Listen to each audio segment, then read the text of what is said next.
You're listening to Power Athlete Radio, a podcast dedicated to empowering your performance every damn day. Join former NFL pro and Power Athlete founder John Welborn as he dissects the greatest minds in strength, conditioning, and more. Joining him is everyone's favorite coach and hair model, Chris, aka Tex McQuilkin, Power Athlete's Director of Performance. So whether your goal is to be the hammer, destroy mediocrity, or simply move the dirt, you've come to the right place. Now with the warm-up done, let the gains begin. Joe, let's take a moment to introduce and qualify your experience. John's shared his experience often on our show after 10 years, 700 episodes. But Joe, yeah, Wisconsin offensive lineman. We got first round, third pick overall in 2007, 11 years with Cleveland Browns, six-time All-Pro, 2010 All-Decade Team, and now 2023 Hall of Fame inductee. Congratulations, dude. Welcome to the show, Thank you. sir. Appreciate it. It's a deep pleasure for me to be on here. I've enjoyed catching up on your last few episodes, and I think we see eye to eye on a lot of things. So this will be a great show. Thank you. We got a range of things. Just doing some research, I learned you were a Titans game competitor. I must have missed that when the show was live. That was miserable. That was really hard.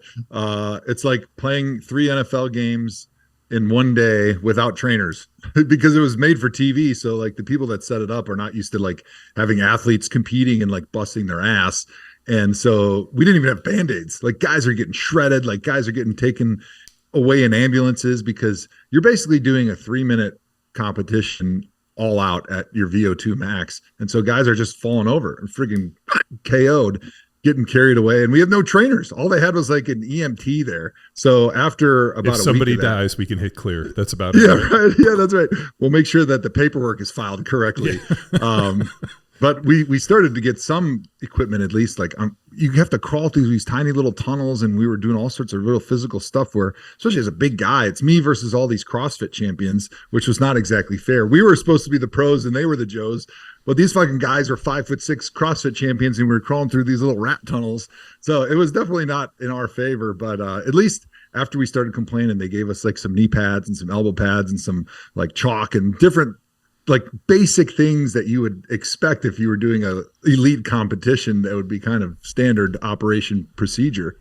Dude, I got roped into competing into the CrossFit Games in 2008. So it was my last year. I got done with the Chiefs, and I was, teams had reached out, but I hadn't signed with anybody. And then CrossFit just hits me up and it's like, hey, do you want to do this thing called the CrossFit Games? I'm like, yeah, sure. I'll go win this fucking thing.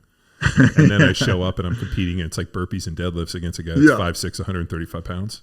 Exactly. I got fucking, like, out of like 300 people, I think I finished like 70 something. I got absolutely decimated. Oh, so the guy that eliminated me on Titan Games, I beat him the first time, and then you're just going through the same obstacle course twice. And the second time he eliminated me, he was like the runner-up a couple years ago, CrossFit World Champion, Matt Chan out of Denver, Colorado. He's got like the world record for like the thruster, like the 135-pound thruster in a minute. I'm like, you don't understand. I've trained my entire life for 3 to 5 seconds. And then now you're asking me to do that level of intensity for 3 minutes against a guy that's body is perfectly tailor-made for this obstacle course. So I felt pretty good that I made it as far as I did, even though my kids were finally disappointed when I got eliminated. I had to come home and see, Dad, if only you trained harder. Yeah, they were such Matt Chan fans. It was funny. I actually bought a Matt Chan happy birthday cameo for them for their birthday because they were such fans of the guy that eliminated Dad. Ah, that's awesome. Yeah, no, I actually know Matt. Yeah. Okay. Yeah. Great guy. Yeah, no, I mean, good dude. Yeah. After that, and then when I retired, I ended up working for CrossFit for a number of years. Oh, okay. Nice. Yeah. I worked for them as a contractor for almost 9 years, teaching special seminars. Nice. So yeah, I knew all the kind of the CrossFit superstars and worked in with Matt various times. So it's true. He was a CrossFit almost world champion and much more well prepared than I was for the Titan Games. Yeah. I always wonder with some of those guys, like, and I don't mean to say, they kind of remind me of defensive linemen a little bit. Like not the sharpest knives in the drawer because they just have to turn their brains off and suffer. So I always wonder if like maybe like the intellectual aptitude doesn't go as high as it should because they just like fucking just So I make a lot of wisecracks, as you probably do too, about how dumb defensive linemen are. We used to fool them constantly. Yeah, see ball, get ball. Okay, I can do that. You're like, all right, now if this guy goes here, you got to change this blocking technique and do a combination with him. No, see you later. straight Go to over. the other side of the ball. Well, they can't figure that out. Or like even as simple as the linebacker going up and just tapping him on the hip, and you're like, you can't be fucking this dumb. And like tapping go him, that way. This way. Yeah, no, it's you can tell him like, hey buddy, he's trying to tell you you're supposed to have that gap. By the way, I could see by the rotation of the safeties. yeah, and especially with the fact that you're cheating this way. No, it's dude. We actually played with Hank Fraley. Oh yeah, Yeah. So honey buns. Honey buns. There you go, Jinx. Oh my gosh, Well, love that guy. Trey Thomas gave him that nickname Yeah, because he was. So were you in Philly then? When okay, that's yeah. great. So I played left guard for the Eagles, and then Bubba Miller got hurt, and they brought in Buns, and he was our young guy. And I call him like the crutch boy, the fact that I had to fucking save his fucking skin. And then what's hilarious is obviously whatever we did worked, because then he went to play for you guys and was fucking killing people. Yeah, man, he was awesome, and he's the type of guy you look at and you're like, you can't be an NFL player.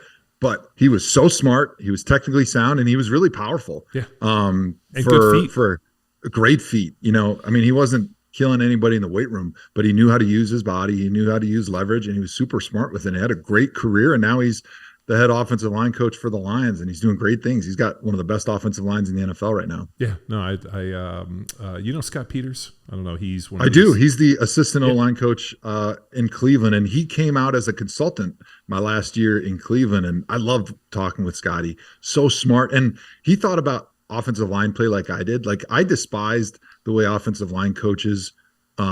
Kind of like in the Patriot system, where you can all just they did, stop right there, just despising offensive line coaches. Like you didn't need to say any more for me. All right, perfect. Well, Scotty, he's an O-line coach, so I'll give him a pass. But these guys, all they did is they taught you what they learned from their coach, who was their mentor, who learned from his mentor. So you were getting passed down techniques from like the 60s. And I'm like, guys, shouldn't we be thinking about this a little bit differently? Not only is the game different, but our bodies are a little bit different. Like our training methods are different. So I kind of created my own technique based on like the fundamentals that I've been taught, but just like looking at players, looking at how the body moves, looking at defensive linemen and just trying stuff. And that's how Scotty was. And so he's done a great job really revolutionizing the technique that O-linemen use when they're trying to move people, which is, that's your job. You got to move humans. How are we going to do that the best? No, he was also one of our young guys, and he got pretty fucked up. Blew his ankle out, and all of a sudden we were like, I want to say it was like preseason, and I'm like in like a special teams meeting, and I look at the roster, and I'm like, why are these names in red? And I was like, oh, those are the guys we're cutting tomorrow, and his name was red. And so then they were over there juicing him up, being like, hey, we got to get you out there, you know, we want you got to make this team. And so I went to him after I saw it and was like, yo, dude, don't go out there. Or go down in pregame. So he hobbles out there, literally in pregame, takes fucking snap, falls back, and fucking starts screaming. And they had to bring the card out for him. And as soon as he did it, all of a sudden and this was John Harbaugh, who was our special teams coach at the time, head coach for the Baltimore Ravens, just fucking looks at me, and I just kind of shrugged my shoulders because I was the rep, and he was one of our young guys, and I didn't want him to get fucked. And they were legitimately trying to fuck him. Yeah, and I remember hearing a story. Oh, sorry, go ahead. Yeah. So he gets he ended up getting an injury settlement and went out. And then I used to go out to Arizona when he was doing a bunch of grappling and working with those guys in the Lions Den. And he started talking to me about a lot of his stuff. And all I told him was, the system he's developing was good, and it was tailor made for like a dude like him who didn't like to use his head because he was a huge pussy. And he was like, fuck you, Wellborn. So I still talk shit to him constantly. At least once a month, awesome. I'll send him something. We go back and forth. So especially when he sees Runyon, he's like, this motherfucker. He's like, I can't believe Runyon hands out the fines. The dirtiest fucking player ever in the NFL. And he's the fucking fine guy. He's the warden.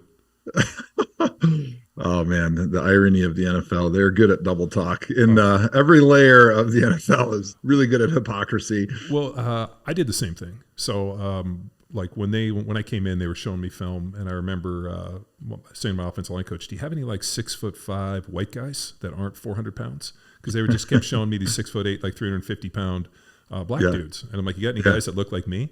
So then he showed me like Jim Lachey and Zimmerman and who was it? Jumbo Elliott and a lot of those dudes. And I'm like, okay, so vertical set 2/3 inside out, big punch, move your feet. Sounds perfect. And like, that was exactly how I played. And I was like, dude, I'm not going to jump everything. I'm more athletic than that. We were watching all this Green Bay film where it was like Adam Zimmerman jumping everything because he couldn't fucking move through space. So I'm like, I just played guard like a tackle, and then just basically big punch, stay 2/3 inside out, and just fucking drive your feet once you get into a position. And I remember like arguing with them. I'm like, okay, you guys are all just teaching some bastard Howard Mudd system, and you guys have no fucking idea what you're teaching, and more importantly, and then you're trying to build system off of genetic freaks. You know, you got like, Tart Glenn or, Willie Rofe, for example. Like, you're going to watch Willie Rofe and do Willie Rofe. Are you out of your fucking mind? You know, so it was, there was just a lot of like stuff that didn't add up for me. Yeah, I think that, to your point, offensive line coaching should be like training in the weight room. It shouldn't be one size fits all. It shouldn't be, let's take the biggest, baddest dude ever and just do what he did, because there's probably a big genetic component that maybe you're not accounting for when you're just telling me, hey, go do what Jonathan Ogden did, or go do what Willie Rofe did, or go do what Walter Jones did. I'm like, dude I came in to the NFL at 300 pounds. Like, I'm 6'7", and he's like at least 2 or 3 inches taller than me. I was standing next to J.O. He's like 6'9", like every bit of like 365. Like, I was like, oh my God. Like, this is the biggest dude ever, and you're going to show me picture, like video on J.O.? Right. It doesn't make sense. Yeah, and so I was a 300-pound tackle, so I was kind of undersized, and I gained some weight during my career as you get older and you hit your 30s, which is helpful as a lineman. But they were asking me at the beginning of my career to vertical set every time, like no change up, no jump sets, no 3-step shorts, no nothing but vertical, and just let these 300-pound defensive ends just run right down your throat. And I got really good at anchoring and using my leverage and my power in my hips. But it was a godsend at the end of my career when I was allowed to change my set and do some different things and play the mind games with him, because I'm like, I'm not built like J.O. I'm not 360 pounds, and I'm not just absorbing and saying, hey, run into me all day. This is where I'm feeling at my most comfortable. So I think that now you're having coaches like Scotty Peters and Bill Callahan from the Browns and Bob Wiley, where guys are actually looking at different body types and saying, hey, maybe the one system that I like to teach is not best for everybody. Let's find a system that works for you and allow us to individualize what your technique is based on what your strengths are. Shocker. I mean, yeah, weird. Yeah, what a concept. Dude, this might be too far out, but something that I've told these guys for years about the NFL, they are so steeped in like history and what came before. Yeah. I mean, like, look at the combine. Like, all of a sudden, COVID hits. They don't do the combine. The NFL was fine. Like, they cut training camp, and it was fine. And it didn't implode. It still went on. We had a Super Bowl. Everything was fine. And then, I mean, so when I came in the NFL, my first year was '99. We had a bye in preseason. So we were in training camp for over 40 days. Oh, my God. And it was pads, special teams. So it was 2 3-hour grinders, and then you had a 3-hour grinder in the morning, and then special teams. And we did that for roughly 42 days, I think is what it came out to be. And like, and then I go play for Dick Vermeil, which was just a baton death march every single day. And then all of a sudden they change it, and they're like, these guys can hit maybe going pads 5 times a year now. Yeah. And the NFL's still great, and it's still been fast. And they were so nervous that, like, if we didn't absolutely decimate these dudes. I remember after the new CBA, I remember Tony Gonzalez called me from Atlanta, and he's like, dude, we could have played 30 years. I know. With this new deal. And he's like, and these coaches were so steeped in this is how we did it. I mean, down to offensive line play and everything else, that like it almost, I just couldn't understand. It was such a, just dumb mentality that they weren't wanting to like evolve and try something different. I love the fact that they brought in who's the cat from the Rams, that young coach, Sean McVay. Yeah, Sean McVay, and all these young dudes that are like, we didn't grow up sweeping the floor. We don't have to do the same way you're doing it. Yeah. The NFL, especially when you were in, but even my first few years before they got rid of two-a-days, was still so much attached to the way they did it in the 40s and the 50s and the Bear Bryant, the Junction Boy days, and how they used to beat these guys into a pulp. But I'm like, those linemen were like 220 pounds. They can withstand 3-hour practices beating their heads against each other because there's not as much mass. There's not as much force going into each other's bodies. But like now we're all 300 pounds. We're very highly trained because we do this year round. This is our job. We're not going and working as plumbers in the off season. We probably don't need 6 straight weeks of 2-a-days of beating each other into a pulp because we don't need the conditioning. And we're so much bigger, faster, and stronger now that these hits are so much more decimating to our bodies and our joints. And all of a sudden, as they started backing off the amount of contact and they added more walkthrough and more mind type things in the training, now we see guys that are playing to their 40s and we're amazed, like, oh, what's going on? How are these guys playing so long these days? I'm like, well, it's because you didn't murder them their first 10 years in the NFL with 6 hours of on the field hitting where you're doing 3-spot drill, then 9-on-7, and then you're doing inside run, then you're doing outside run, then you're doing 1-on-1 run block. I mean, I get it. Like, you technically, with the run blocking specifically, it's probably not developing as quickly because you're not getting quite as many contacts, but the game is expanding to where it's now a game of how do we spread them out more and get guys in space and use athletes, which is a more exciting game to me to watch. I know, the Dick Vermeils of the game probably are like, oh, I wish it was still 21 and 22 personnel and 3 yards in a cloud of dust. Like, that's what I wish football used to be. But like, for the average fan, they're going, let's spread them out. This passing stuff is kind of fun. It's kind of fun watching these athletes move in space. Dude, having played in Philly, I mean, it was NFC East, black and blue division. I mean, they called it like the turnpike. Like, we were going to go up and play the New York Giants in the Meadowlands. We were going to run the ball down their throat, inside zone, power, maybe a little outside zone, sprint right option, and then fucking straight down their throats. And we knew it was coming. And even with Dick Vermeil, same thing. We're going to go inside, outside zone, a little bit of sweep, a little bit of power, and then just try to fucking tee their heads off. And and now it's like when I look at a lot of the offensive line play as these guys zone, they're just literally just trying to block dudes and like not trying to necessarily drive guys off the ball, get in front of them, spread it out, and then because they have the defenses are in such an interesting position because one, they can't hit the quarterbacks.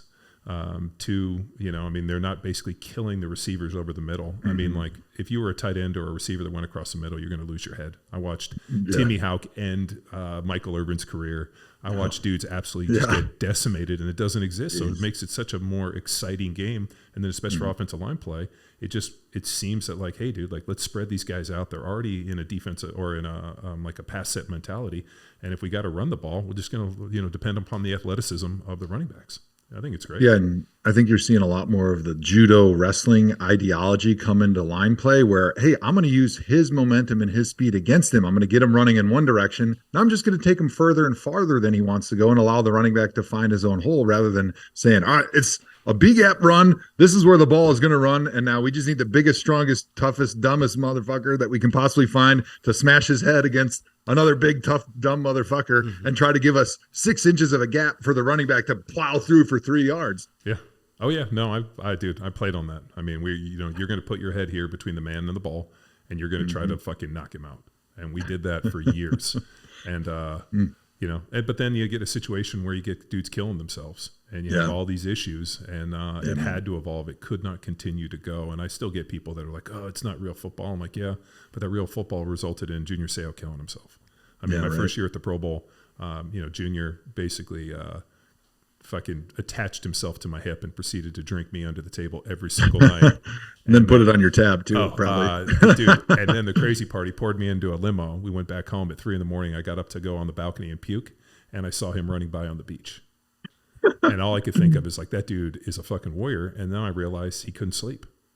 Really? So yeah. No shit. Yeah. His brain was, everything, like he was just medicating it, couldn't sleep, and was having all these problems, and just played it off with a big smile. So I think when you have those issues, like, you got to make a change. And, and as you know, I'm sure a lot of your teammates just extremely impulsive, doing crazy shit. And you're like, fuck, dude. I mean, were these the type of individuals to do this job, or is it something that happened over the course of their career that's allowed them to kind of, maybe not make the best decisions in life?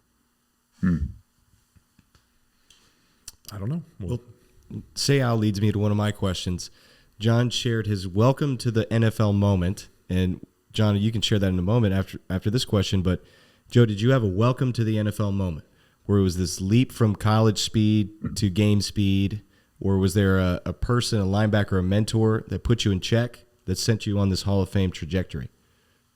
Yeah, I think my welcome to the NFL moment was the first game of my NFL career. We're playing the Pittsburgh Steelers. We're at home. It's me versus James Harrison, who I didn't really know who he was because he was just starting to have that career ascension where then the next year he was NFL defensive player of the year, but played a good game. He still had a couple sacks. It was one of those quarterback kind of hangs onto the football a little bit too long. So I think overall my coach, cowards. My coach was happy with the way I played, but the welcome to the NFL moment was not me going against James Harrison, which was enough of a brain beat down with that little muscled head.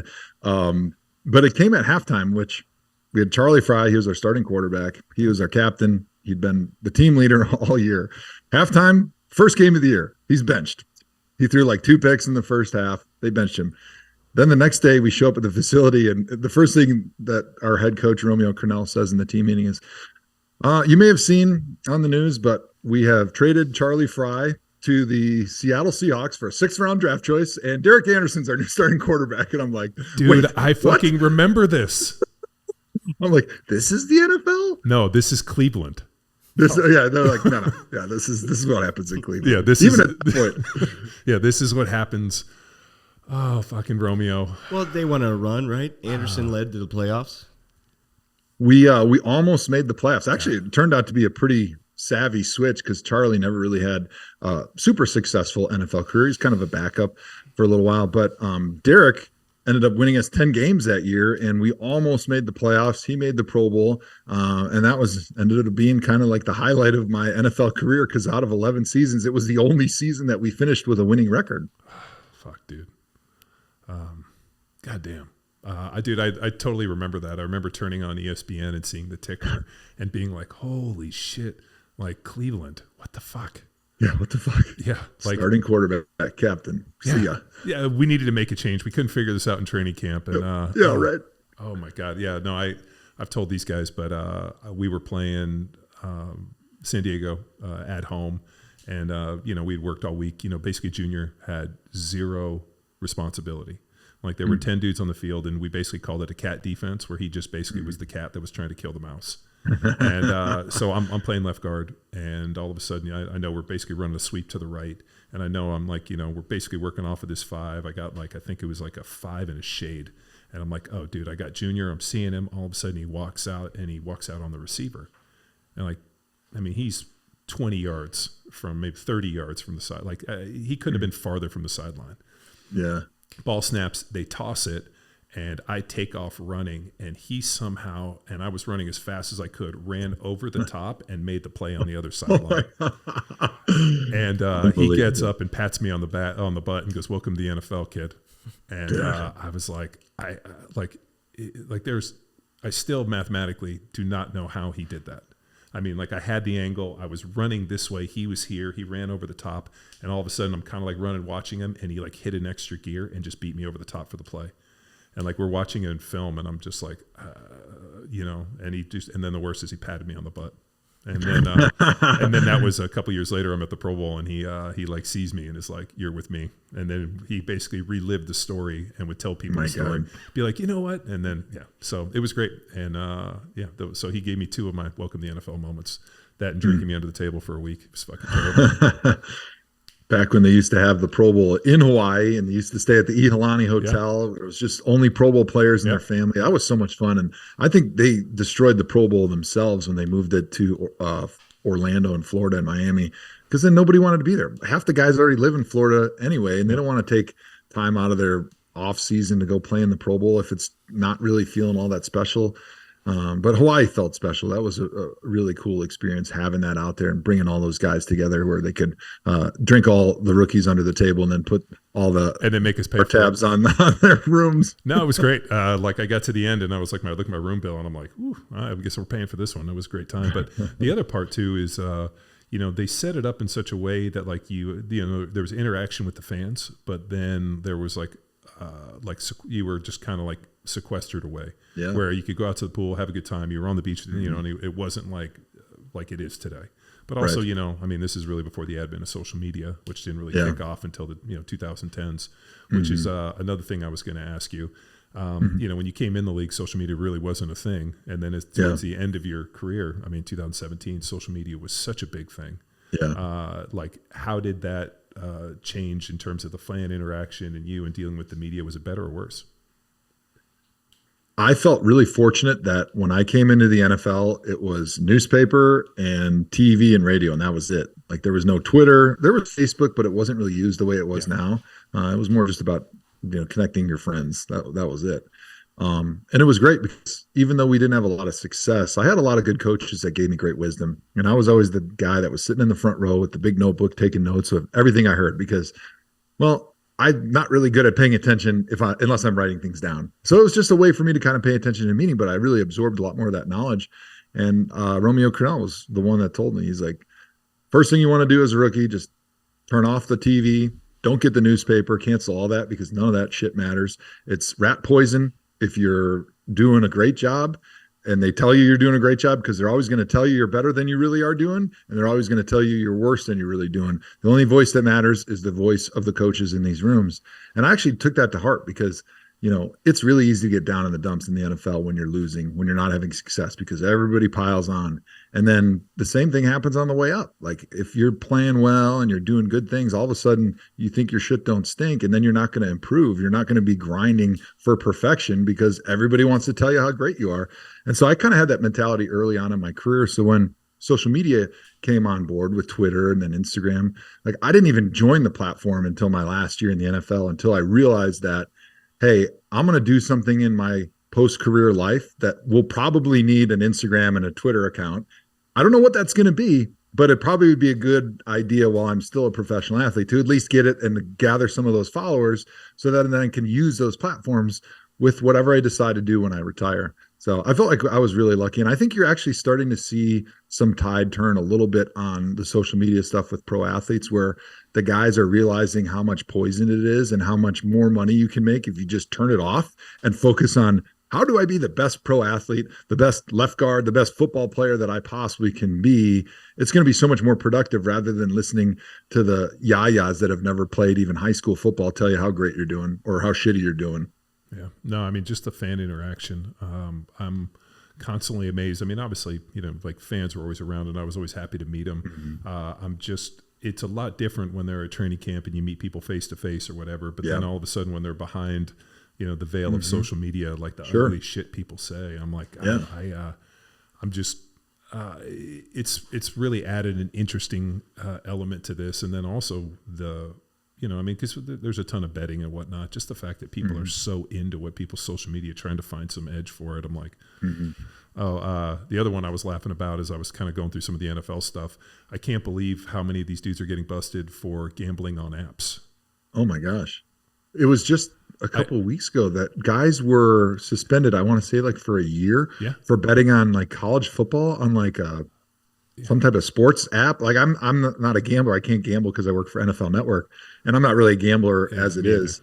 But like they're just betting on college football, like fantasy or something like this, and getting suspended for a year. I mean, PD violations are 4 games. If you try to rip somebody's helmet off and beat them with it, it's like 6 games. But if you gamble on college football, a $50 parlay, it's a full year. So it's amazing how hard of a stance the NFL has taken on some of this gambling stuff. But I kind of understand it because it's such a huge revenue stream for them, and they don't want to poison that well whatsoever with any suspicions about players throwing games or throwing bets. Yeah. Well, I mean, I've always had people, I'm sure you've had people ask you like, oh, is there, you know, did you ever think any of the players, I actually had somebody ask me this question. I'm like, the players couldn't fix a game.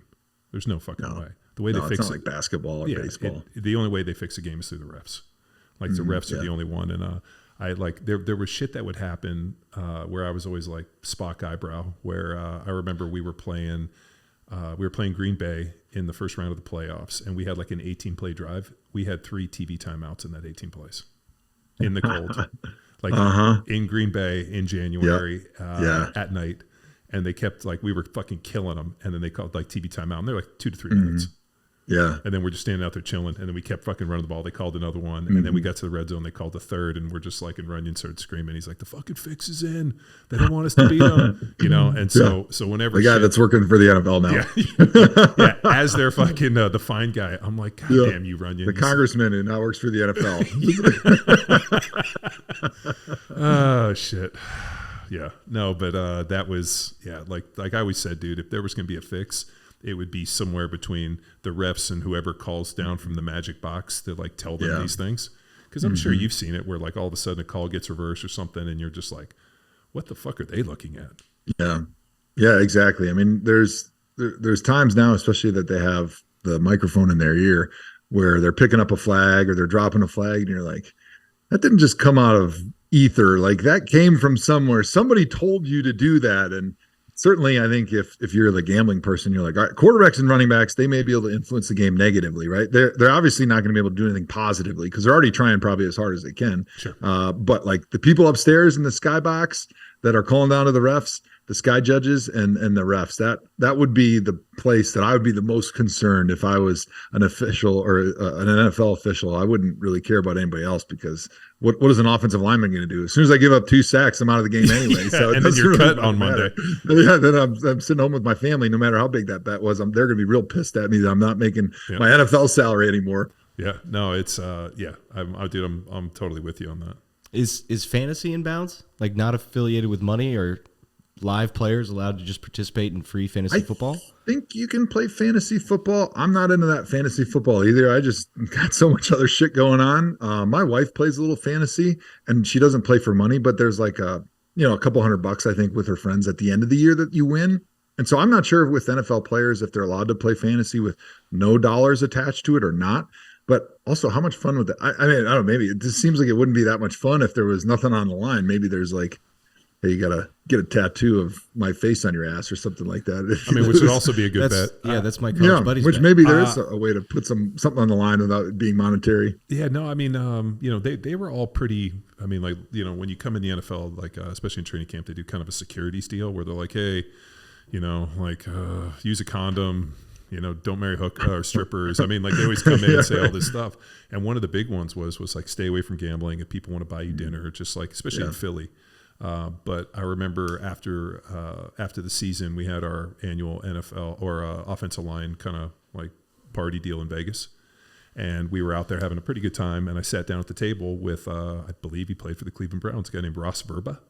Yeah. Remember Ross? Yeah, I remember that name. Never played with him, but I remember the name from when he was in Green Bay, because I was a big Packer fan growing up in Wisconsin, and he was, I want to say, the right tackle there before he went to Cleveland. Yeah, so he was sitting there, and I sat down, and I'm not a good gambler. Like, I like to shoot craps, and like, if I lose $10, I'm like, oh, I'm all right. Like, I just don't like to lose money. Like, I work too hard for it. And so I sit down, and he's like, hey, how you doing? I'm like, I'm up like, 5 or 6. I think I was like up $500 or something. I'm like, I'm like up 5. I'm like, how are you doing? He's like, I'm down 7.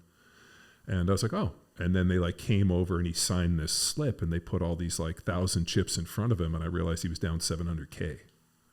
Oh my God. And I was up like $500. And you were pumped. And I was fucking excited. I got like a free deal. They were going to like comp my dinner. I'm like, yeah, I got $500. I got some dinner. I don't know. Like, I just mentally couldn't wrap my head around playing. I mean, I don't know. Maybe if you're a billionaire, it'd be nothing, but like, shit, that's a lot of dough. And they brought him over, and he was already in the whole 700, and they had just basically squared him like another 250. Jesus. And he was hoping to go on a run. And I was like, okay. I'm going to slide over here. Yeah. Homer Simpson. Dude. Like, I just disappeared into the weeds. But man, I was. Both of you had interaction with professional athletes and still seen some things like gambling and alcohol, different pulls away from the game. Now we see with the NIL, money is entering into 18 to 22-year-olds who have less experience and more draw towards those pulls. Joe, what are your feelings about NIL? Is it a position to be a good thing for these athletes, and you've been a top college athlete, or a negative thing potentially? Mm-hmm. Well, it's interesting. We were just shitting on social media before, but there are some good things that have come out of it, right? Like, you lose your privacy. And back when I started, when you played, John, you had this privacy where you could go out, you could make really bad decisions at night with drugs and alcohol and strippers, and it wasn't going to get out there. Like, nobody found out about it unless you didn't show up for practice the next day and you got suspended or the coach reprimanded you or whatever. So players and really public figures were able to get away with all this stuff for a long time. And so the bad decisions snowballed, and you got so many old school NFL guys who tell these crazy ass stories about their lifestyle and how, of course, that affects the way that they play on the field. And then, it catches up to you when you're 50 and 60 and 70 years old. But players can't get away with that now because of social media, right? No matter where you go, somebody's got a camera phone and they're taking a video or a picture of you. So players are much more sheltered and they stay at home more. And I think they really focus on their craft a lot more because they don't have as much draw to go out and party as they used to. And so I think that's probably been a positive. I don't know if it's a net positive when you consider all the negative of social media. But with NIL, I think it is going to be a really good thing. I think first and foremost with NIL, it was criminal, actually criminal. I'm using the term the way I feel, to be able to say this group of players, because you play a sport, are not allowed to own your name, your image, or your likeness. We own it if you play for us. And by the way, there's nowhere else to go because we have a monopoly. Who are you going to go play college football for? Not the NCAA. We've already created a cartel that you have to play for us if you want to play football. Yeah. And then that was basic violations of human rights. Like if I'm a musician, if I'm an entertainer, like I own all of the things that is me. And if I want to go sell it to somebody for $50 or $50,000 or $5 million, that's my right to make that decision. That's not the school's right. It's not my coach's right. That's not the NCAA's right. So fixing just the humanity portion of it, I think is good. But as far as NIL goes, I think it's going to give players some incentive, especially the top guys, to stay in school a little bit longer because you have an opportunity to create some wealth and some money. I mean, how many guys, John, did you hear, hey, I had to go pro, even though I was going to be a 4th or 5th round pick because my family at home needs money. We're in a tough spot, like whatever that is. And you're literally playing for snacks. Like, yeah, you get a scholarship, but would a lot of these guys even go to school if they weren't on scholarship playing sports? Maybe, maybe not. But you can't monetize a scholarship. So you're sitting there, you're getting your $10 per diem after games. They pay for your housing and they give you snacks. And then you get a tiny little stipend and you're supposed to live on that. And you're beyond a broke college kid because you can't work. Yep. Like if you don't have any family money, if your parents aren't giving you any money, it's not like you're able to go make a little bit like the other college students are to go live on, to go buy a dinner or have a beer or buy some clothes for yourself. So you're poorer than a college student normally is. We were so far below the poverty line. It's unbelievable. Like dudes are like, we should be getting welfare. We would qualify. I worked security for illegal raves in San Francisco. So we got hooked up like we were like totally under the table, $300 cash to basically just show up and watch these kids completely just like take ecstasy and drugs and just melt down like poor little robots that would just dance themselves and go crazy and then just like pass out. And then we would like see them, we'd get our money and we would run. I'd be like, I don't know if these kids are dead or not. And that's how we made extra check. And I came home. I mean, my scholarship check was $740. Rent was $475. My mom and dad gave me a couple $100 extra. So like $300 to us was like, we're rich. We want to get sushi. And, exactly. So, I mean, and then, training table improved. But like at the time, we only got training table one meal during the season. And now they have training table all year round. I mean, it's such a better situation for these guys. But like, we were legitimately we looked at it. We were like everybody. I mean, as you know, dude, like in college towns, you're like, there's $1 beers, there's $2 wings. Yep. You kind of like knew where to go to kind of navigate this thing. South Park had an incredible skit about this NIL where Cartman goes in. Did you ever see this? And he's like, how do I get your slaves? And the NCAA is like, they're not slaves. And he's like, okay, you're players. And he's like winking. And he's like, I want to buy in on these slaves. Student athletes. Yeah, student athletes. I love it. Yeah, very sure to make them student athletes. Oh, dude, Cartman's thing. And he's like, they're not slaves. And it's true, man. I mean, like, I'm super excited that these kids get an opportunity to make money. They don't have to struggle as bad. But also on the other side of me, the purist of it, being like, would people have worked as hard as they did if the payday wasn't in front of them? I played with some really talented players that, the day they got paid, they never ran again. They never worked hard again. Like once they got their payday, they were like, fuck this. And I wonder, like, I don't know if it would have been, I know it wasn't for me because I just wanted to go out there and fucking beat people's asses. I didn't give a shit about the money. I just wanted to go out and fucking beat wholesale ass. So, but there were a lot of dudes where like the money was everything. And once they got it, like the incentive fell out. And I wonder if in college, those kids are so young. I don't know if they have like a little, just take a look at boxing, for example. It's usually the most oppressed people at the time tend to be the best boxers. I mean, if you look, it was like early in America, it was the Italians and the Jews and the Irish, and then it became, obviously the blacks, and then you get like Mexicans, and you get kind of these different groups that are kind of on the bottom of the socioeconomic, always tend to be the best boxers because they're fighting out of something.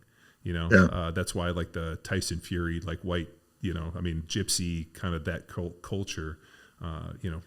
Ascends to it. So I just wonder if like there's part of that is a little bit lost by these kids getting their juice and they're getting their cheese so early. But then also, I was looking at, I saw a whole thing on the little expose on the Cavendish sisters that were where they were at Fresno and then they went to Miami, and like the amount of money they made. I mean, like they do something like 30 pieces of content a day on like TikTok and all this social media. And I was like, no fucking way. I clicked through it. It's ridiculous. I'm like, I was like it reminds me of like the dancing chicken underneath the plate. And like, I mean, I realized they're getting paid, but they were about to, there was some shady shit that they did. Yeah. And they pretty much were going to be suspended for their final year. So they just basically left school early and went and joined the WWE.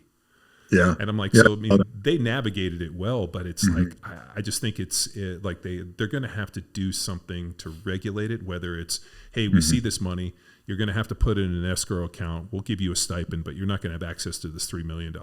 Like you can put it in something, like they're going to have to put something in place, because it just doesn't make sense to give 18-year-old kid athletes access to that much cash. Just as a parent, as you know, I'm a parent as well. Yeah. I just don't think the kids have the wherewithal at that age to be able to manage that.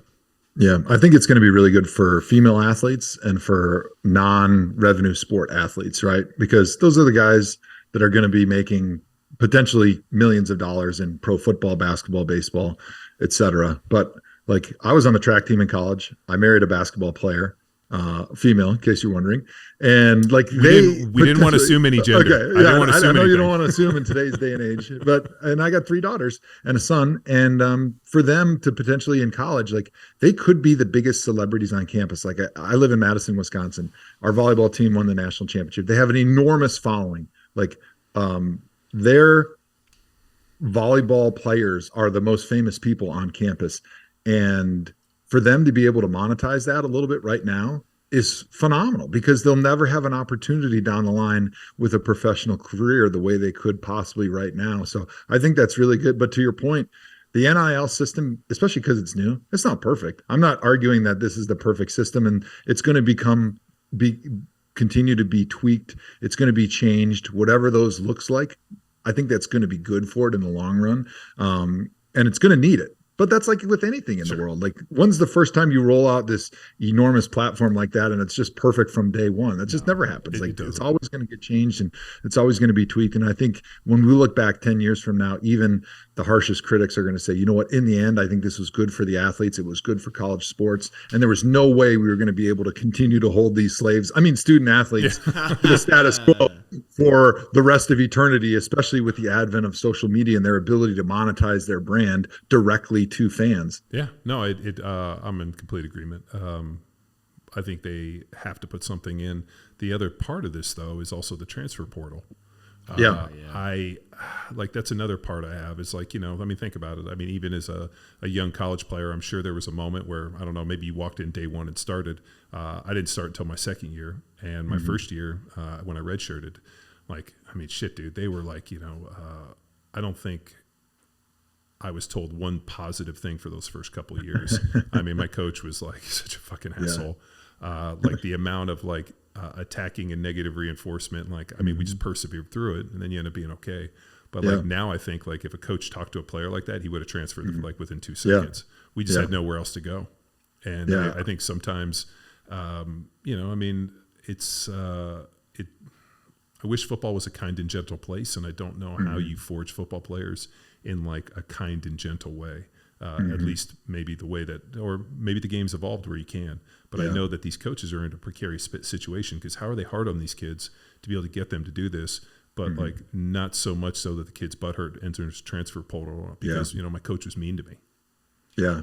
Yeah. I think I'm sort of a libertarian, and I'm like, the market will take care of it. Right. Like, hey, you know what? If you show up at day one and your coach is an asshole and he does suck, like, that's good. I want his players to transfer out so that everybody else that's on the outside sees he's a shitty coach and that he should lose his job, and they should find different methods to get the most out of these players. And I also believe that over time, you're going to find, hey, the best coaches, they've found a way to get the most out of these players in a good, meaningful way that doesn't maybe destroy the mentality of the person. And you know what?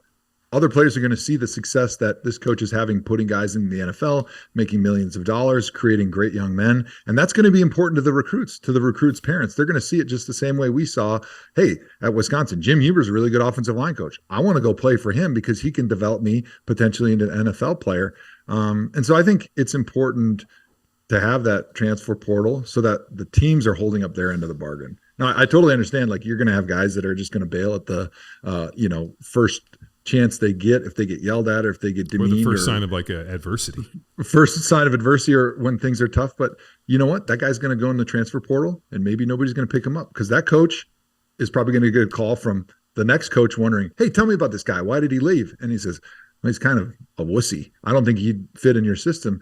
Now that player is in the transfer portal and he just weeded himself out, right? Yeah, sure. It's a survival of the fittest type situation where you're actually selecting for the players that want to be there, the players that it's important to get the best out of themselves and be the best version of themselves. So I think over time, the market corrects for progress and for better value on the coaching and the playing side. And the transfer portal is a way to do it because the coaches have been able to do it for a long time. They can leave whenever they want. They can upgrade their situation. And so not holding the players to the same situation that the coaches are in, where they can leave if the organization's not holding up their end of the bargain that they thought when they signed on the dotted line, they can get out of there. Dude, that's an excellent perspective. I was just like, I think it was yesterday, I was reading a little bit about the soap opera that is Colorado with Deion Sanders. And I love the disingenuous nature of Deion trying to be this fucking hard ass and this whole thing, because that wasn't him as a player. I was going to say, do you remember when Deion was asked to tackle? Dude, no, because he never tackled anybody. No. And dude, one of my fucking favorite moments in the world was, we were pretty notorious about, I don't know if you ever saw us, when we were in Philly, we had a straight up, I'm not going to call it a bounty, but there was a monetary investment system for late hits around the pile. And especially like picking dudes off, running downfield. Yeah. If like the ball carrier goes down, like there was fines if you weren't in the screen, if you picked the dude, like we had a whole fucking deal. And then they started just fining us like $20,000 in preseason for a history of violence, and that shit kind of ended. But we were playing the Cowboys, and I came fucking screaming up to the pile, and Deion made the mistake of jogging, and I fucking feared, and I fucking tea-kettled him. And he got up and was fucking freaking out. I ain't trying to hit anybody out here. What the fuck are you doing? Like they don't pay me to tackle. I mean, you're on the field. You don't have your helmet buckled, and you're jogging around like you're gonna get fucking lit up. So it's hard for me to hear Deion like talking about like toughness in these kids and the whole. And I'm just like, oh my god, dude. Have you forgot who the fuck you are? And more importantly, if a coach had talked to you like this, you would have been the first one into the transfer portal. So it's so crazy that all of a sudden he's gone back and rewriting history, and people are supporting it. And I kind of wanted to be like, I mean, shit, if I was on the NFL Network, I'd be like, let me tell you about my Deion experience. Yeah, right. This motherfucker. I love that line. This motherfucker. That's how we always would start a conversation in our O-line room. We'd always start, this motherfucker. Oh, that's standard how every fucking line. They'd be like, okay, well, that makes sense. Yeah, then. So look at this motherfucker. It's been handed down. Yeah, this motherfucker. Tradition older than Augusta. Yeah, I mean, but like that's also kind of hilarious to me that a lot of players, I'm sure you knew this too, guys you played with or other stuff, all of a sudden they get away from the game, and all of a sudden you're hearing this and you're like, yeah, that wasn't who you were. I realized that history has allowed you to do some shit, but dude, I know exactly where you were, motherfucker. You see that in many professions, right? Navy SEAL, allure, they come in and try to tell you how it is. Oh yeah, dude. I like listening to Booger McFarland talk to people about dude. Like unbelievable. I know you work for the NFL Network, so I don't expect you to say anything. But like, there's a lot of people out there. Damon Woody was another one talking about people's conditioning and this, and I'm like, Damon, you never worked out a single day in your life, dude. Like, so it's funny to me to have contemporaries, especially on TV, when they're pontificating about different players and this and this, and knowing them as athletes and especially as players. I'd be like, listen here, dude. You don't want me to come on there and talk shit to you. We can spin zone this. Is there a voice out there that represents who they were on the field that is now in the spotlight?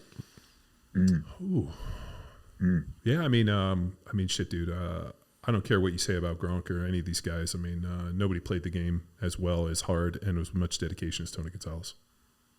Like when Tony, and Tony's. I don't know if he's the best announcer. He does good like in that, but he's good in the conversations and that. Like, I don't know if Tony's going to be sitting there, giving you all the breakdowns, but in terms of like somebody sitting up there that has created the ethos, that has the ability to talk about things, I played with him, and I don't think anybody took it as seriously with as much effort and played the game with that level of intensity to the point where I was like, shit, man, I'm playing with one of the greatest to ever do this job.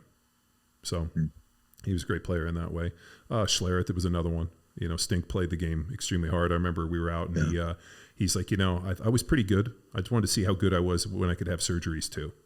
You know, I had 29 surgeries. I mean, some of those guys, like those dudes played the game. So I tend to, for the guys that I knew that played the game the way I thought it should have been played, I put a lot. I mean, Randy Moss. I mean, he, you know, for Randy up there, I mean, shit, Randy was an absolute fucking killer. I mean, you know, you probably wouldn't have expected him to always do the right thing, but I think like in terms of going out and just trying to take scalps, I mean, Randy Moss was an absolute savage too. Who was the other one? Michael Irvin's a little interesting one, but yeah, just some of the guys. I mean, I mean, I like for all the you know, whether you had off-field drama or whatnot, maybe you weren't the best team guy, whatever, but dudes that go out and they strapped it up and they played as hard as they could with as much intensity and fucking dominated, those guys will forever have my respect. And when I see guys up there pontificating that didn't, and I know because I played against them, it's real hard for me to listen to it. Yeah, so. I worked with Michael Irvin. I worked with Steve Smith at NFL Network, and both those guys, I respected them, how they worked, how they played with a different attitude and mindset than most receivers. And that's the same attitude that they approach their off the field work now that they're in media. I mean, nobody worked harder than Michael Irvin. Nobody was willing to go across the middle and sacrifice his body like Michael Irvin. And you don't even see those plays in today's game anymore because the safeties can't hit those receivers when they come across the middle. Same thing with Steve Smith. He was not a big receiver, but he was feisty. He was a little pit bull. He was a bulldog. He was going to mix it up. He was going to get his nose in there. He was willing to block. And those receivers that were willing to block were some of my best friends on the team, right? Because I had the ultimate respect because they didn't have to do that, right? As a lineman, my only ability to stay in this seat is by blocking. So I don't really have a decision on whether I want to block or not. But for those guys, like it was sort of optional. Like if you could catch the ball, they didn't really care if you were going to block. They would ask you to, but they weren't going to hold you to it. But those guys that actually made it important to them because they realized how it would actually help them in the long run, they had my deepest respect. My podcast co-host, Andrew Hawkins, 5'6" receiver, like he was one of the hardest blockers that I'd ever played with because it was important to him. And you can learn to block. Like it's really just a desire thing. Mm-hmm. And I love seeing those receivers go in there and dig out those safeties because it means that I'm important to them. It's not just them and their catches. Like me and my family and this team is important to them. And what they do, they realize it affects how I'm perceived, how my family is being fed, how our team has success or not has success. So to me, that's like the ultimate unselfish player is a receiver who's willing to go in there and block. Yeah. No, I mean, especially too, if those guys have to come back and crack back on a dude and actually see a receiver like sell out and put his whole body into it where you're like, especially a tackle, you're in your stance, you see a guy come crack on somebody and you're like, dude, I'm so hyped to watch this little dude kill people. But yeah, no, Steve Smith was, he played the game. I was, that was actually at Philly when Michael Irvin came across and Timmy Houck fucking ended his career. Timmy was our safety, and he was Chuck Cecil's roommate. Damn. So, yeah, Tim is, I can't remember, he's DB's coach. I can't remember where he is in the NFL right now. But, yeah, he actually was like a... I'm sure he tells that story every year. Dude. Tim has probably done his best to, like, step away from the fact that he was just like the white missile. I remember we were in training camp and he came on a safety blitz and that dude hit me so hard that I was like, I don't know if I can see out of my right eye for about 10 minutes. That's how hard he hit me. And then later on, because we were buddies, I was like, I don't know if you should ever hit me that hard. He's like, what are you talking about? He's just literally would just hurl his body like a dead carcass at you. And he's like, I only have one way to go. He's like, there's no like, you're either going to get it or you're not. Like, I got no other switch. And I was like, okay, I'll make sure to get the fuck out of the way and O-Line next time. It's amazing guys like that. If they just turn it down a notch, like if you're playing in practice and, you know, maybe it's 75% or you're in spiders or whatever, and they try to dial it back, that's when they get hurt. Yeah. Like, cause they don't know how to go slow and control their body except for if it's full kamikaze mode. Do you think certain players lend themselves better to having a job in media post? Like, you know, I mean, for the most part, you see like, you know, I mean, Tony's a tight end, which, you know, I mean, Witten and some of those guys, but like you really look, it's like quarterbacks, offensive linemen, maybe a receiver, maybe occasionally a DB. But for the most part, like there seems to be certain positions that I like to believe are more cerebral and do a better job in terms of this format. Yeah, I totally agree. And to me, it's positions that had to see the whole field. Like as an offensive lineman, I got to know where the safeties are. I got to know where the corners are. It's not just me versus the D lineman across from me. Like I have to see the big picture. So you have to kind of understand the chess match that's going on out there, a little bit like a quarterback. But a lot of times those defensive guys, some of those other positions that we won't mention, they're just looking at one thing. Okay, where's the ball? Okay, I get the ball. And then they just turn their brain off. And that's, maybe the extent of their cerebral nature. They can't really handle they've been any eating further paint than that. chips. They ate a lot of paint chips. That was our That's joke. right. And being like, that guy eats a lot of paint chips. Well, you mentioned you ran track with college. So this is something I'm learning now. You were a multi-sport level at college. Yeah. Were you a multi-sport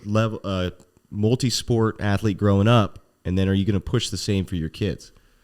I am. Yeah, like you mentioned, I did shot put and discus in college for a couple years, and I loved it. It was a great contrast to like the meathead nature of football, and I think it actually allowed me to be a much better football player because when you throw the shot and disc, it's extremely technical, and you're watching film of the tiniest little details to try to create a little bit more force through the ground, and you get instant feedback from, okay, my shot put one 3 feet further or 3 inches further, and all I did was I changed this little thing, and so I took that attention to the minutia of my technique, and I placed it on my football sport, my left tackle pass set, my left tackle run game, my zone steps. And I think that's why I sort of was a perfectionist and kind of helped tweak and develop my own technique that worked for me, that was individualized for my own body. And I think too many players, when they specialize early, what happens is it's like a battery. It's like just charging your battery up. Like you hit this wall that you can't get beyond because the way the brain works is you constantly are looking at a problem or growth as an athlete. Or in this case, if you specialize, let's say you're just a quarterback and you hit that wall and all you can do is hit that wall over and over again. But if you play other sports and you're cross training, you're playing basketball, you're playing football, you're playing baseball, you're actually growing a bigger battery as you become a better athlete across other sports. So now when you do start to focus and specialize on your one sport, now you have a bigger battery that you can charge up. You've got a brain that's allowed to have different pathways to get around problems and to think of things with different perspective and not just hear what my coach tells me and then go do what my coach tells me. And I think you see that with guys like Patrick Mahomes, right? The classic quarterback when I got in the NFL that John had when he was playing was drop back 5 or 7 steps, stand there, go 1, 2, 3 and throw the ball.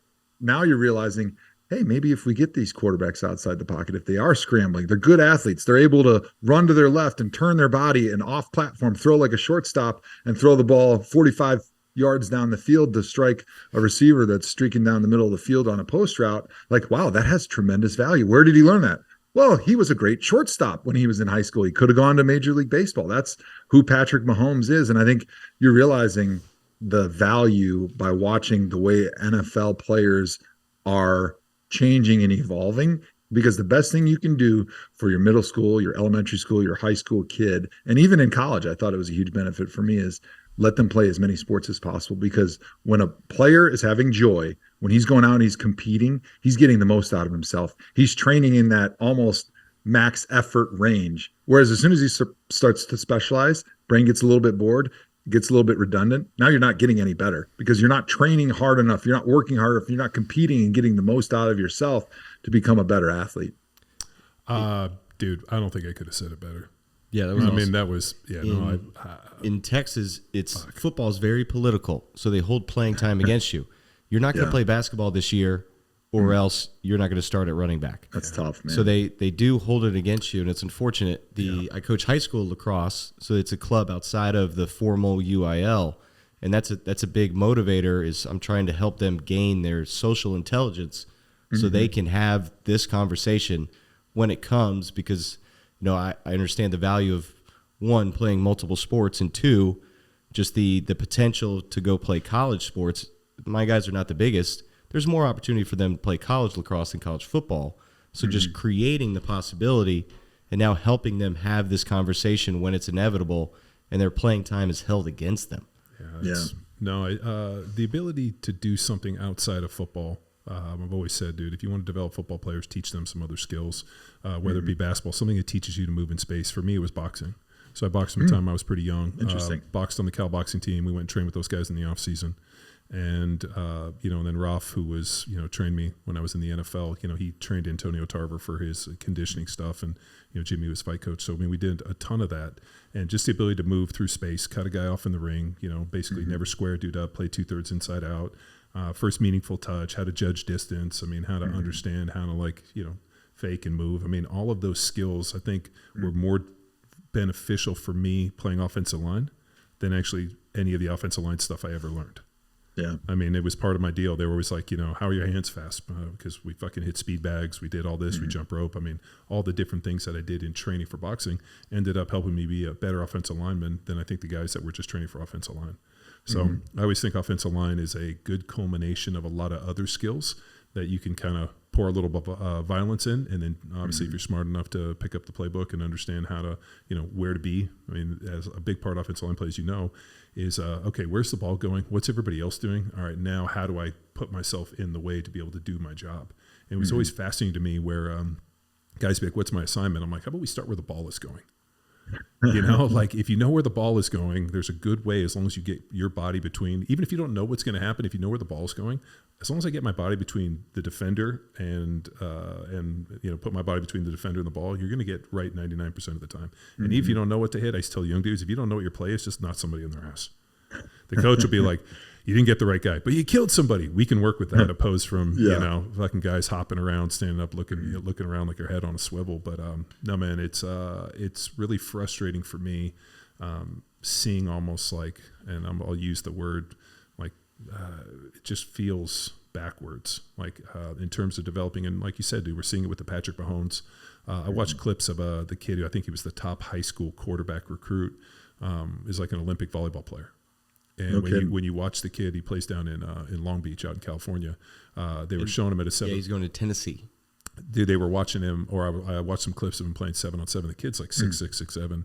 He rolled out, and as he rolled out, he came across his body and he brought the ball up so high, almost like he was going to spike, and he threw the ball like with a jump on like a downward angle, and just threw this fucking laser beam like 50 yards to the point where I was like, I've never seen a quarterback do that. I've never seen a quarterback get into that position, turn his hips, bring the ball up, because for the most part they bring it to the ear and it basically comes out like a shotgun shell. And he brought it up and was able to whip the ball from this position as he jumped, and I'm like, oh shit, like that was pretty fucking cool. Like, but what did they say? He's one of the top Olympic level volleyball players, and he's real good at football too. And I just was like, dude, you're basically hindering these kids' athletic performance and development by almost selfishly forcing them to do this, like you were saying. It just seems really ass backwards to me. Yeah, one of the most important things for my own development as a football player, I think, came on the basketball court. Like, I was a big basketball AAU guy through high school. I hit 6'7" when I was 14, so I kind of thought like, hey, I'm going to be playing in the NBA, and then I stopped growing. But doing a sport where you jump and you learn explosive hips, knees, and ankles, and how to move in space, how to control your body when you're going to the rim. Like, those were things that directly made me a better offensive lineman. Things that you wouldn't learn as an offensive lineman. You don't jump as an offensive lineman, but you create explosion, you create speed, you create power, the ability to create force through the ground and through your ankles, and balance that it takes, and body control on the basketball court. And then it carries over to the football field. And if you tried to do that in a drill form, you wouldn't get the same thing out of it, because it's not competitive. I think you have to make something competitive to be able to get the most out of somebody when they're doing that training. And the only way to get something out of your training is if you're training at almost your max at all times. Yeah. You mentioned earlier you created your own technique by looking at the body moved, and we made a connection to your shot put, that body awareness and the importance. Did you ever try to mentor and teach one of your teammates like how to think, especially over the 11-year career when a young guy came in with that potential?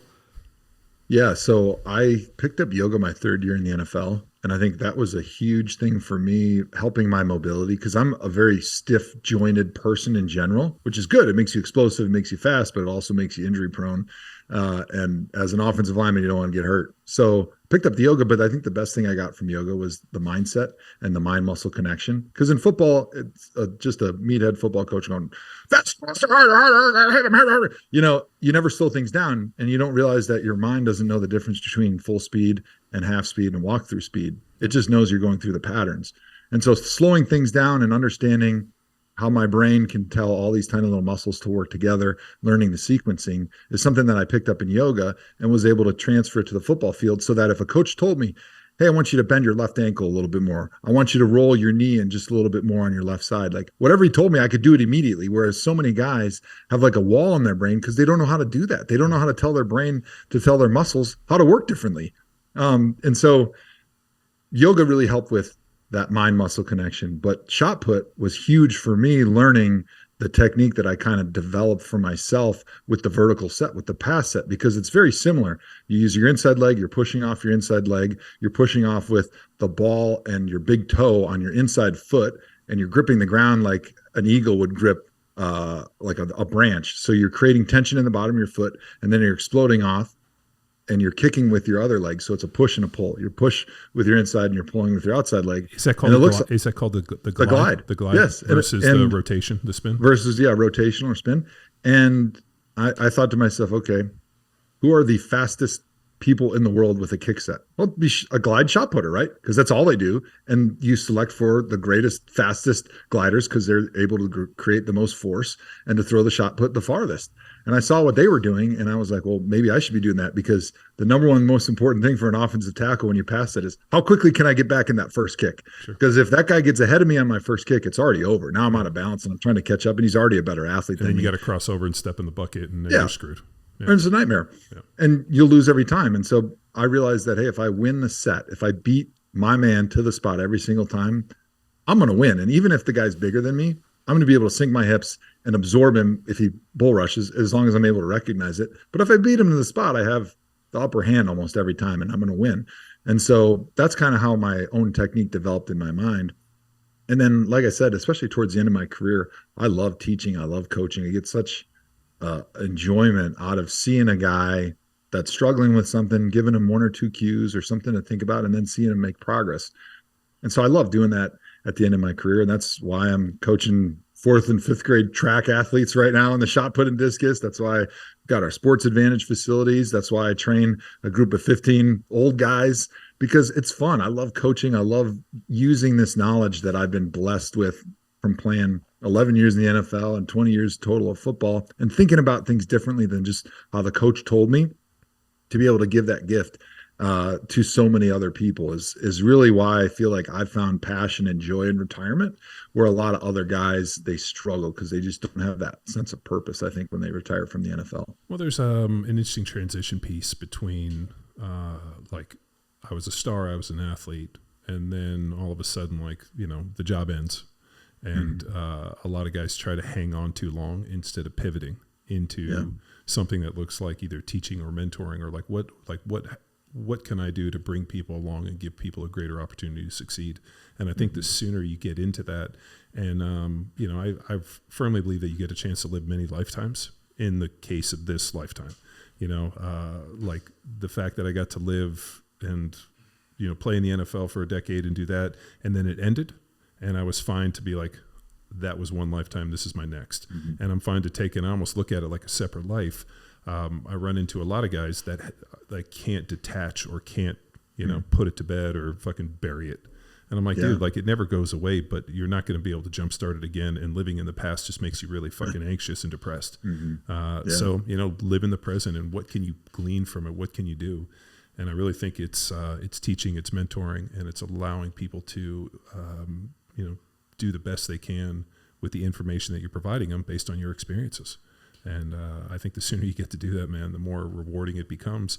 And then also it allows you to look back very favorably on it and be like, hey, I did this. Because, there's a lot of bullshit. There's injuries. There's a lot of stuff. And I do run into a lot of dudes that are extremely bitter. Mm-hmm. And I'm like, man, that's all just your perception of how you viewed it. Yeah, and, so much. Yeah, I mean, and I'm sure you run into guys that are like, I'm like, hey, dude, and I can think of Kyle Turley being like, if I had known it was going to cause this much pain, I would have never have done it. And he asked me, I'm like, 100 times over, I would have done this.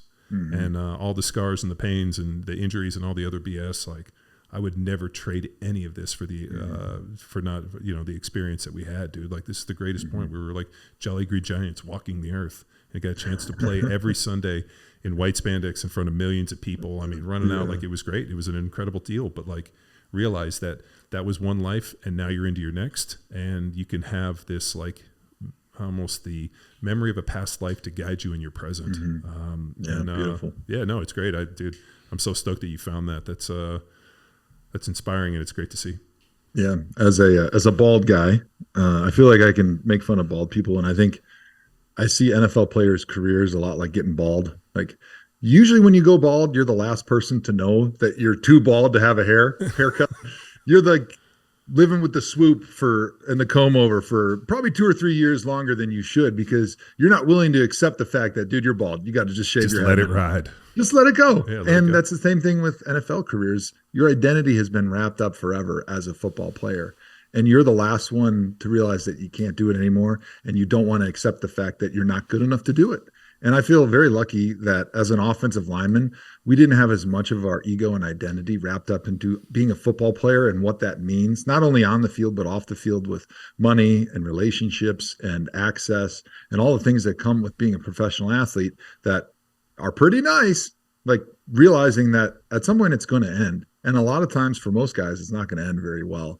But understanding that was my identity then, and now I got to find a new identity, and just be happy to look back, like you said, on the career and feel fortunate that you were able to play a kid's game for a king's ransom with your best friends for however long you got to do. And I think realizing that, hey, no matter what happens, I'm not going to bring it back to life. I loved when you said that. Well, the other thing too is going forward without regrets. That's another big one that I always think about. Like, it's always nice to, and you'll see this at the Hall of Fame, which, dude, congratulations. I'm so stoked for you. Thank you. Thank you, man.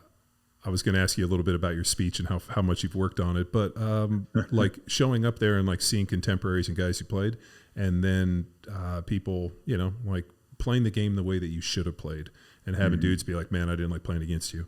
Or, like some of that, like being able to relive this. I remember I ran into Leroy Glover. There was like an NFL deal that I got invited to. It was kind of like just a post-retirement. Like they were had a bunch of speakers, and I went to, and Leroy was there, and he rolls up to me and he's like, "You're the only motherfucker I know here." And and then it was funny because there was a bunch of like 1 and 2, 3 year guys, and I just happened to be Atlanta. I just went to this deal, and he was sitting there. It was nice to sit there and just bullshit with one of the contemporaries and just be like, man, like I didn't enjoy playing against you. You played the game hard, and like I was like, dude, I thought the same for you. Shit, man, you were a rocket ship. So it's nice to run in and get validation. Like I don't get validation from fans or anything else, but it's nice to years later to run into contemporaries that are like, dude, you played the game the way it should have been. For me, that is always been a marker of great success. Whereas I run into some other guys, I'm like, that guy sucked. I don't know. And my wife constantly laughs. She's like, how in the NFL did dudes suck? And I'm like, there's very many classes in the NFL. There were like starters, there were backups, and there were some starters that were just keeping positions warm. And there were other dudes that walked the fucking walk for 10 years and did it the way they should have been done. And there was a very, very real, and the dudes that played the game, they knew exactly who those people were. So. Got a few fun questions here. Ooh. Do you think Joe's a funny guy? Do you think he's into having fun? Here we go. Oh, yeah. I think he's a fun guy. Let's do it. Let's do it, man. All right. Cracking some beers. Did you ever have a play in which you were eligible? And did you actually go out in the route? Because I hear John just chose to stay in and block on his eligible. I was not into that life of high pressure touchdown catches, and so I was much happier to be the blocker and to not have the whole world laughing at me when I dropped a pass that was wide open in the end zone. Dude, we played against Indy in the playoffs, and Willie Rofe ended up not playing.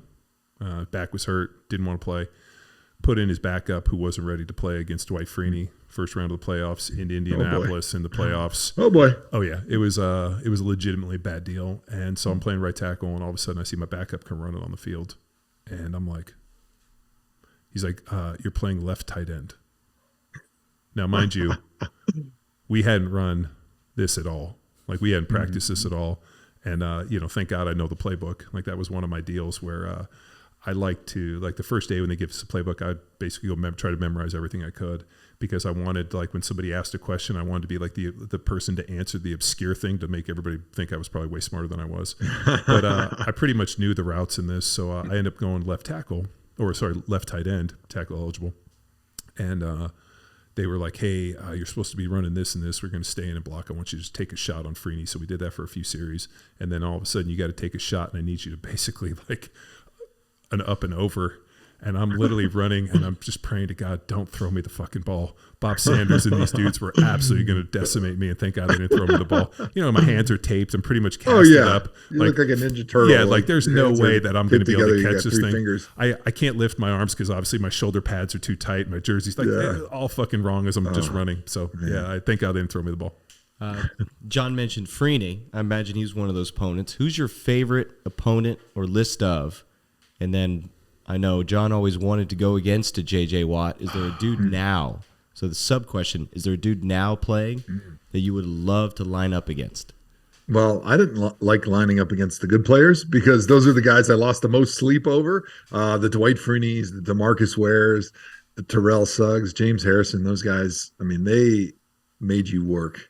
It was a lunch pail type day when you went against those guys, because they were bringing their best, and they weren't worried about the run. Like, all they were trying to do was sack the quarterback. So it didn't feel fair, because you had to play the game the way it was supposed to be played, and all those guys were cared about was getting their sacks. So those guys are kind of a nightmare. And in today's game, I'm trying to think, like, I played against Myles Garrett. We were on the team together in Cleveland, his rookie year, and he was a beast, man. And he's only gotten better. Like, his first step is among the quickest in the game. He's like 280 pounds, 6'4". He can bend like Gumby to get around the corner. He can put his foot in the ground, and the way his ankles bend and he's able to snap back and create power off the outside of his shoe is just ridiculous. So he'd be another guy in today's game that I definitely wouldn't want to see. I like those easy games where you walk away and you get 100%. You get like the check mark. Great game, Joe.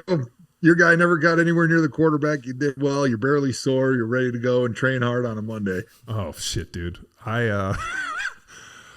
Every week it was like somebody was an all-pro. Oh, and yeah. I always hope to play the best player in the world, but I just wanted to catch him on his worst day. Yeah, I like that. So that's a better way to put it. Like I was like, man, I want to play against the best player on the biggest day, on the greatest stage, and have him just have an off day. So I used to joke with my brother. He'd be like, I was watching, went pretty well. I'm like, I caught him on his off day. He's like, man, you've been catching dudes on their off days for 10 years. I'm like, oh, thank God. Because I know what it's like to catch somebody on their on day, and you're like, this ain't a fucking bad day. But I've told Tex this. I cannot stand the way that they would like the accolades and just the JJ Watt love that would come from Gruden.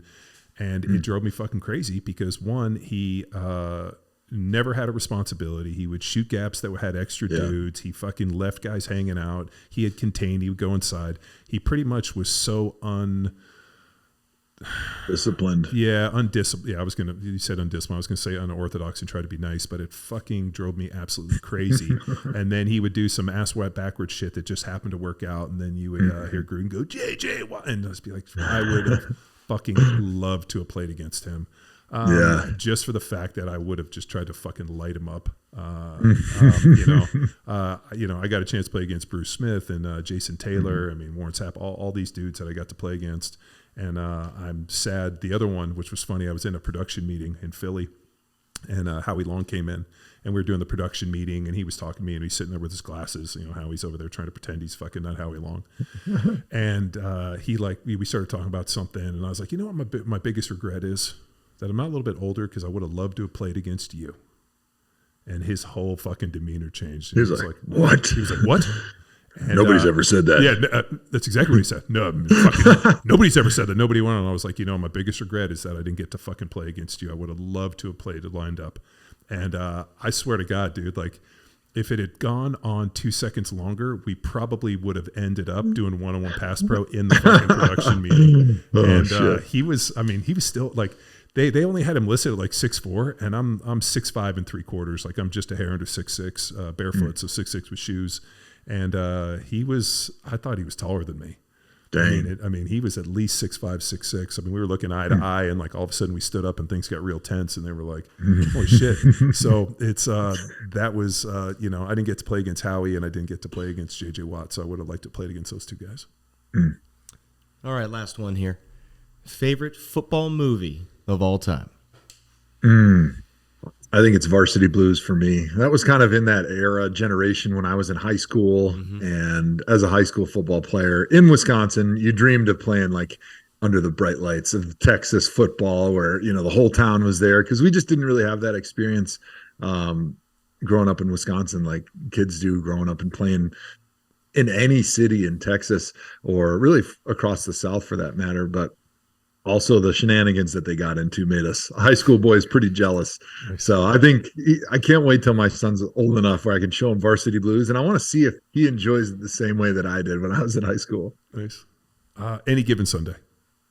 It's a game of inches. Oh, the speech. Yeah, they're everywhere. Varsity Blues got a good speech, but it came from the backup quarterback. Well, Vander Beek. He lives here in Austin. He came. So we have a cancer charity, Wade's Army. We raise money for neuroblastoma, and we had a event. We live next door here on the ranch. We live next door to Bee Cape Riding School. So Kathy has like 60 horses and has 300 kids a day come in, and they basically, like hunter jumpers and equestrian deal. And so we had like a big kind of rodeo where they had like a bull ride and pony rides and stuff. So it was one of the charity things that we did for Wade's Army. And he showed up with his wife, and like they have like 6 or 7 kids. Well, it's a good thing I wasn't there. I would have been quoting the movie. I don't want your life. I saw him, and like it's kind of a weird deal where like what do you like? I mean, I don't know. It's probably different for you, or maybe the same. But like, if somebody wants to come over and talk to me about football, I'm sure you do. I'm happy to talk to him about football. Yeah. Like he was there. I didn't know if it was like, should I go over there and be like, and I did. I walked over and said, "Hey man, thanks for coming. Nice to meet you." And then just like let him go. What I didn't want to do is that guy that comes over and is like, I'm sure you've had guys come over and be like, "All right, let me tell you about my high school football career," because I get it all the time where these guys start telling me about their high school football success, and I'm like, sounds amazing, dude. I hope you slayed it. But he was there, and you have 4 kids. I got 3. Like you're in that situation because he had a stroller and this. Like I should have just rolled over and been like, "You need a drink, dude. You got like 5 kids here that are all running around. Your wife's got like this big Zach Brown hat on. It just looked like a lot of work." You remember that whipped cream bikini? That was awesome. It'd be even greater if you came out with that on. As a fan. As a fan, you're like, and then McQuilkin. You're like, yeah. That would have been awesome. Yeah, but that's my story on him. He seems like a nice dude. He just looked like a dad that was overwhelmed by 5 kids at a rodeo that he didn't want to be at. Yeah, right. Yeah, just like my wife dragged me to this. He's like, "Can I get a drink?" Nice. Well, in line with speeches, is there any like coach that gave a pregame speech? Is pregame speeches the way it's portrayed in film at the professional level? My favorite pregame speech was when our coach didn't even bother us before the game, and I could just study my notes and I could think about the guy I had to go against, and I could focus on my job. Because maybe if you're a high school kid, you need some motivation because you're just a little tired. You're thinking about something else. You're distracted about homecoming that night. But like in the NFL, I had a lot of shit in my life that was going on that I had to think about that was really important, that I needed to go out and fucking bust my ass and play as well as I possibly could. So I needed to use the little brain that I had in my head to focus all of it on being ready for all the little one-offs that happen when you're an offensive lineman, all those ghosts that you chase all week and you think about like, if this happens, this is what we're going to do. And so I needed all that focus right there. And I didn't want our head coach to come in, who probably didn't even play college football, to come be a hard ass and tell me how we need to fucking run through the wall and kick somebody's ass. I'm with you. I'm in the same right, dude. I was never big on rah-rah speeches, and actually early in my career in Philly, I coined a little phrase that said, "In the absence of true leadership, false prophets appear." Because what happened is when all of a sudden you didn't have good leadership, dudes would just like start pontificating and like making fucking preposterous claims and wanting to bring fucking people into the shower to have these talks. And I'd be like, shut the fuck up. I don't want to go in the shower and listen to your rah-rah bullshit. And I dude, I fucking hated it. I was never big on rah-rah speeches. And I don't know if you were like this as well. did you play for offensive line coaches that when you came over to the sideline, all of a sudden started trying to like scream and yell, and they're showing there with their drawings and this? And I tell these dudes all the time, I'm like, if you're fucking coaching on the sideline on a Sunday, you're fucked. You didn't do what you needed to do. And I would just get up and walk away. Because I'm like, dude, like we've prepared all week. What are you going to do? Like, if anything, if we sit down and you show me the printouts and you're like, hey, they're doing this, we didn't see this, and you're giving me actually actionable feedback. Like, hey, we're going to make this modification. They're doing something different than we thought. Now we're going to do this. But then when guys are, coaches are over there screaming at young dudes and trying to get them to coach technique or this and this, I just get up and walk the fuck away. Just because I hated it. I hated it. And I tell these guys all the time, I don't want to be in a foxhole with you. If there's bullets coming, I'm not living in a foxhole with you. Get the fuck away from me. It's such an energy sap when you're sitting on the sideline reliving every single play that you just did, and your emotions are high. You're in that fight or flight mode, and you're thinking about all the shit that just happened instead of what's going to happen. Like, I understand if there's an adjustment and we're going to do something differently, we need to get on the same page. But other than that, I hated the coaches that wanted to make everybody gather around. Let's look at every look the defense gave us. I'm like, if I fuck something up and I didn't know about it, tell me about it. Otherwise, I'll be sitting on the end of the bench. I'm going to have my eyes closed. I'm going to be working on my breath to get my heart rate under control so I can recover and think about when I have to go back out there and block fucking Dwight Freeney with snot bubbles coming out of his nose the next play.